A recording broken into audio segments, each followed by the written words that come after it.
அன்பான மீனராசி நண்பர்களே, உங்கள் ராசியின் அதிபதி குரு. ஞானம், கருணை, ஆன்மீகம், உள்ளுணர்வு இவை உங்கள் பலம். இந்த மார்ச் மாதம் உங்களுக்கு ஆன்மீக உயர்வு, மறைந்திருந்த அதிர்ஷ்ட வெளிப்பாடு, வாழ்க்கை திருப்பம் தரக்கூடிய முக்கியமான காலம்.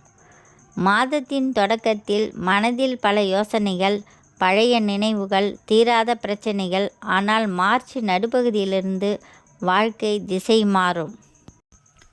இந்த மாதம் உங்களுக்கு பொருளாதாரத்தில் தன்னிறைவு அடையக்கூடிய மாதமாக இருக்கும். தேவையான புதிய பொருள் சேர்க்கைகள் ஏற்படும்.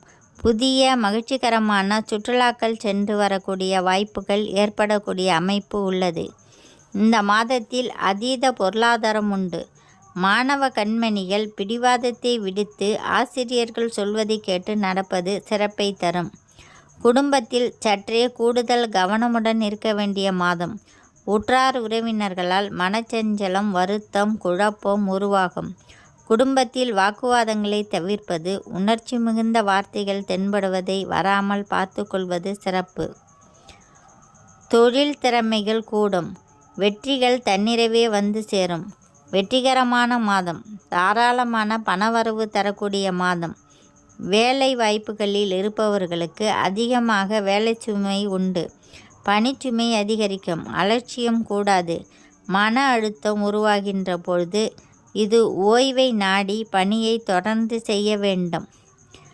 ஆரோக்கியத்தில் கூடுதல் கவனம் தேவை. பாதங்களில் வலி ஏற்படும். உஷ்ணத்தால் ஏற்படக்கூடிய வயிற்று வலியும் வந்து நீங்கும். கவனிக்க வேண்டியது சர்க்கரை அளவு, உடல் சோர்வு, தூக்கக்குறைவு. தியானம் மிக நல்ல பலன் தரும். வியாழக்கிழமை குரு வழிபாடு. மஞ்சள் நிறம் அணிதல் குழந்தைகளுக்கு கல்வி உதவி. நீங்கள் பிறந்த கிழமை அன்று பெருமாள் கோவிலுக்கு சென்று தீபம் ஏற்றி வழிபாடு செய்யும்பொழுது இந்த மாதம் மிக சிறந்த மாதமாக அமையும். மீன ராசிக்காரர்களே, இந்த மார்ச் மாதம் உங்களுக்கு விதி திருப்பம் தரும் மாதம். நீங்கள் நம்பிக்கை இழந்த இடத்தில் தெய்வ அருள் கதவை திறக்கும். குரு அருள் இருந்தால் தடை வெற்றியாகும். உங்கள் வாழ்க்கையில் அமைதி, செல்வம், ஆன்மீக ஒளி என்றும் நிலைக்கட்டும். 6/3/2026 இரவு 10:18 மணி முதல் 9/3/2026 காலை 9:30 மணி வரை சந்திராஷ்டமம் உள்ளது. கவனமுடன் இருங்கள். இந்த வீடியோ பிடித்திருந்தால் லைக் பண்ணுங்கள், ஷேர் பண்ணுங்கள், சப்ஸ்கிரைப் செய்யுங்கள். நன்றி, வணக்கம்.